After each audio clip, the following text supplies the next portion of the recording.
le cancer. Et par rapport à quelques données qui sont passées hier, on a peut-être des choses un petit peu différentes. Notamment, on a le cancer du poumon qui est très très présent en Nouvelle-Calédonie.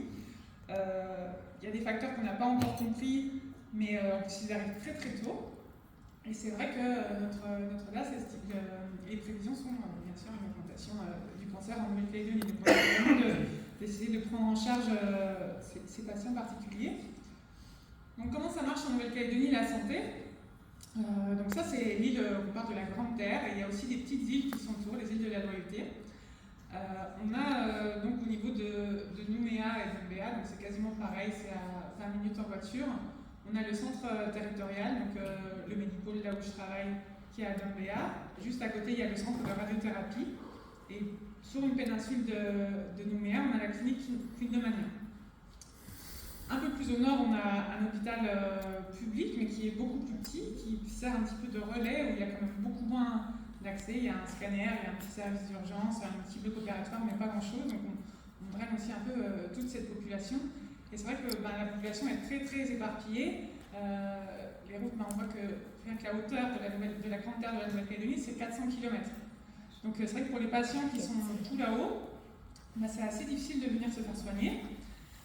En plus, depuis, ce qui n'est pas négligeable, c'est que depuis les émeutes de 2024, le prix du bus a augmenté et on fait partie des tickets de bus les plus chers au monde. On est plus cher que New York, c'est 500 francs pour un trajet quel qu'il soit, et si jamais on change de bus, c'est 2 fois 500 francs. Donc c'est délicat pour traiter tous ces patients du nord de la Calédonie. Donc quelles spécialités sont représentées en Nouvelle-Calédonie? Donc on est deux centres de santé un petit peu de taille quasiment équivalente, mais avec des spécialités qui sont réparties de manière inégale entre les deux instituts. Donc on a la clinique et l'hôpital. Il y a certaines spécialités qui sont représentées dans les deux établissements, qui peut parfois être aussi une difficulté parce qu'on ne sait pas forcément comment orienter les patients. Il y en a certaines qui sont présentes uniquement à l'hôpital, donc il y a les spécialités ORL, l'hématologie, où on a une seule hématologue sur le territoire. Il y a la neurologie et la neurochirurgie qui est implantée depuis 3 ans environ uniquement au Medipôle, l'urologie uniquement à la clinique. Et ce qu'on a en plus au Medipôle qu'il n'y a pas à la clinique, c'est la radiologie interventionnelle. Donc on est le seul centre de toute la Calédonie. On est 2 à 3 quand tout va bien.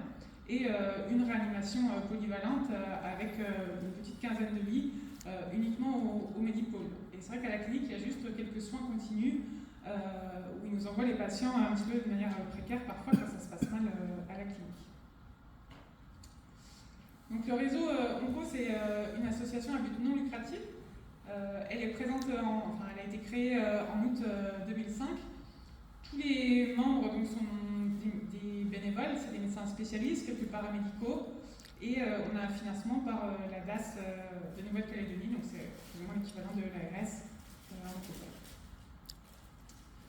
Donc notre rôle, c'est surtout de coordonner le soin du patient et les différents acteurs de la santé autour du patient atteint de cancer. Et ça a suivi le plan cancer de 2003-2007. On a une seule salariée, c'est une coordinatrice secrétaire, donc c'est Julie qui est là et qui travaille souvent activement avec Lali, Eva qui est là aussi. Donc elle nous aide beaucoup, c'est la coordinatrice, la secrétaire qui arrive à lier un petit peu tous les membres du bureau et tous les membres du réseau. Donc, la mission principale de notre réseau Onco, c'est de faire des RCP communes entre la clinique et le Medipôle. Donc, vous savez bien que les RCP sont obligatoires et médico-légales, mais parfois dans nos territoires, c'est toujours un petit peu difficile. Donc, on essaie de présenter tous les patients atteints de cancer. Parfois, c'est pas si simple.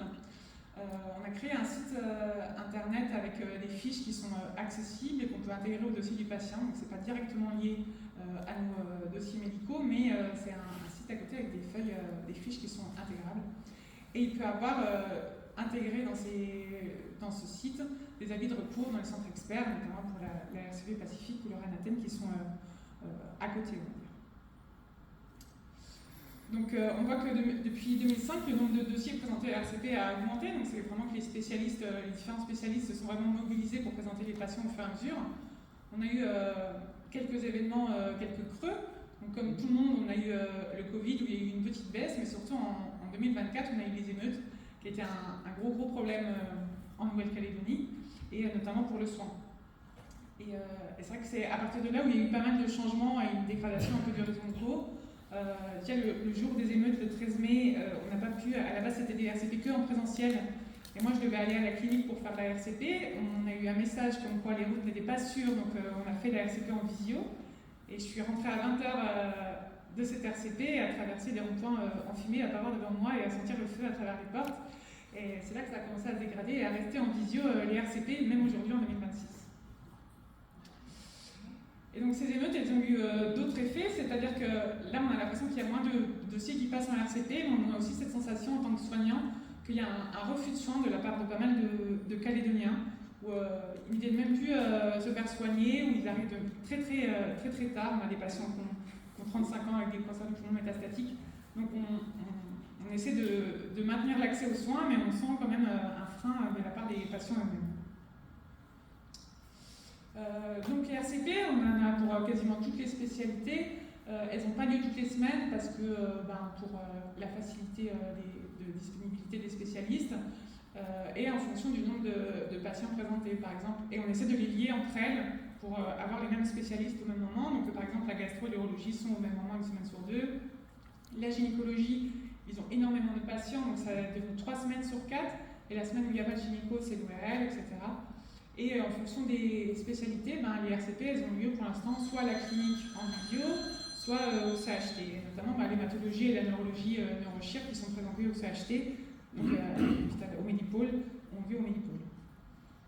Donc ça fait partie un peu des difficultés aussi, c'est d'avoir une RCP une seule fois par mois. Donc quand on a un patient qui arrive dans les lits 2 jours après la RCP, c'est un petit peu plus délicat d'avancer. Donc parfois, les prises en charge sont commencées avant la RCP. Ça, je pense qu'on vit tous la même chose.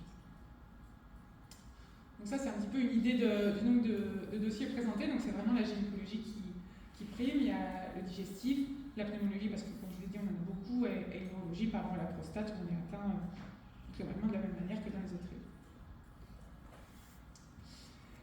Un petit mot par rapport à des messages dont on a discuté hier, c'est qu'on n'a pas de TEP-scan en Nouvelle-Calédonie, donc on les envoie à Sydney, sauf que évidemment avoir un TEP-scan à Sydney en privé avec un aller-retour, ça coûte très cher. Donc il y a une demande qui a été faite par la DAS et la CAFAT conjointement que les demandes de TEP-scan soient validées par les RCP du réseau co. Donc en fait, aucune demande d'EVASAN va être validée tant que ce n'est pas marqué dans la fiche de RCP qui font un TEP-scan pour le patient.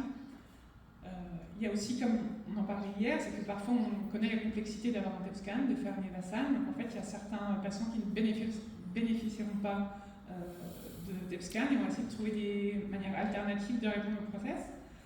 Une des choses auxquelles on a pensé à un moment, notamment pour la prostate, c'était de faire des IRM corps entier, où ça permet une très bonne détection des métastases osseuses. Mais en revanche, une IRM corps entier, c'est 1 heure, 1 heure et demie de temps machine, et on est quand même moins doté en Nouvelle-Calédonie qu'en France d'IRM. Donc finalement, le problème était juste déplacé, c'est-à-dire qu'on prenait des plages IRM pour un examen qui n'était même pas recommandé, et on empêchait d'autres patients d'avoir l'IRM pour d'autres raisons.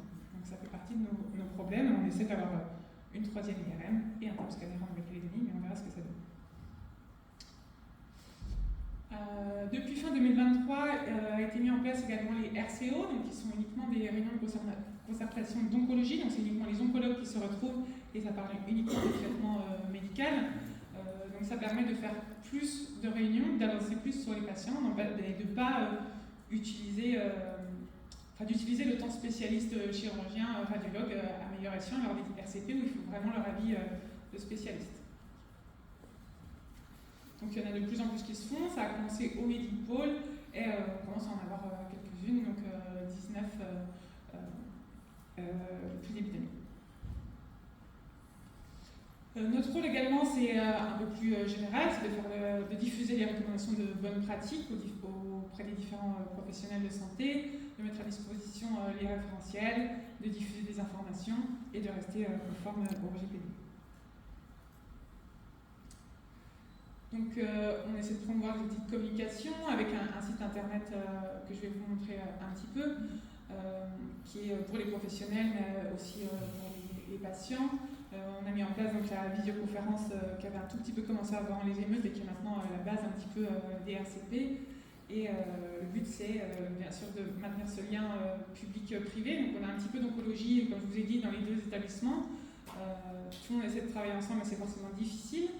Et encore une fois, les émeutes ont encore dégradé cette communication. Donc là, on a fait une AG en mars 2026 et on a ceux du Medipôle, on a essayé de réintégrer le bureau. Donc on a fait une pareille chose, on est 3 du Medipôle et puis 5 de la clinique.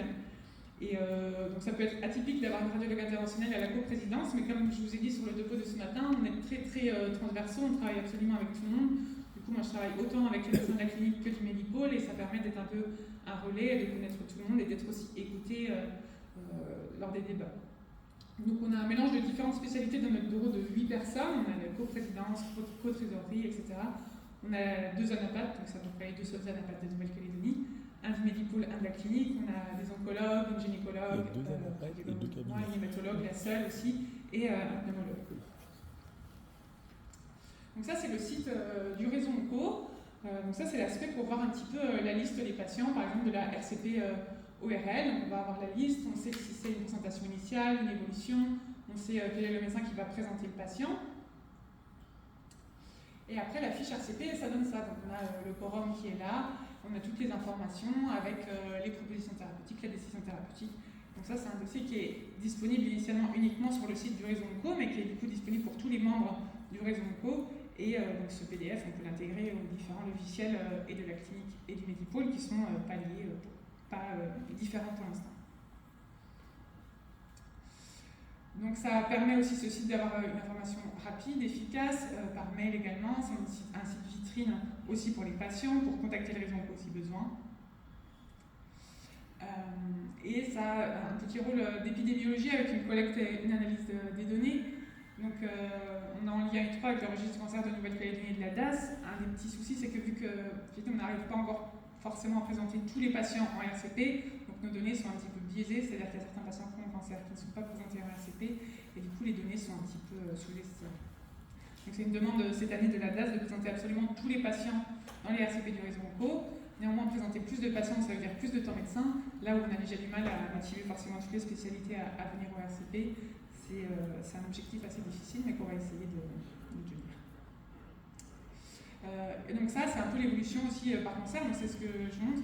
On voit qu'il y a une évolution. Après, est-ce que cette évolution, elle représente exactement le taux de cancer de poumon en Nouvelle-Calédonie? Probablement pas. Il y a un petit biais. Donc un autre objectif du réseau Onco, c'est de mesurer l'impact des actions menées notamment dans le domaine de l'amélioration de la qualité des soins en cancérologie, l'impact du dépistage et de la prévention. Ça aussi, ça a pris un petit coup dans l'aile avec nos événements, mais on est à travail et ça repart, et donc ça a un lien étroit avec la SSNC et la lutte contre le cancer, et c'est pour ça que je suis là. Donc les freins qu'on a, parce que tout n'est pas si simple d'avoir un réseau Onco dans une petite île comme ça, c'est notamment l'absence de dossier médical commun ou de PACS commun. Ça nous limite pendant les RCP, ça nous limite sur la retransmission des dossiers, parce que ce site, il existe aujourd'hui pour les gens qui sont membres, c'est-à-dire vraiment les spécialistes, les oncologues, etc. Mais si par exemple le patient arrive un samedi soir aux urgences du Medipôle et finit en réanimation avec un cancer avancé, il n'y a pas forcément de lien direct et c'est difficile de savoir quel est le pronostic du patient, etc. Donc on va y travailler aussi pour qu'il y ait un genre de profil observateur sur le site. C'est un réseau de bénévoles donc, qui se repose uniquement sur des acteurs déjà très investis dans leur spécialité. Donc comme je dis, moi je suis bientôt la seule radiologue interventionnelle, on a la seule hématologue dans le réseau, donc c'est vrai qu'on nous demande du temps en plus. Et c'est parfois difficile de relancer tout un réseau et d'être porteur de tout un projet en ayant en plus tout son travail de médecin, mais on y travaille beaucoup, on est très aidé par Julie, notre coordinatrice. Qu'on ait une association, c'est-à-dire on a un rôle de recommandation, mais on n'a pas de poids pour motiver les gens ou de forcer les gens à participer au RCP ou quoi que ce soit. Donc il y a juste notre communication et l'adhésion des gens auprès de nos objectifs qui peut faire changer les choses. Et en plus, on a un rôle un peu de médiateur entre les deux instituts privés et publics, en mélangeant un petit peu des médecins de chaque hôpital. Et parce que ce problème, on en parle pour l'oncologie, mais il existe aussi un petit peu pour d'autres spécialités forcément. Donc on a un peu ce rôle de remotiver et de relier les deux centres. Voilà, je vous remercie. Merci beaucoup. Merci de faire cette présentation.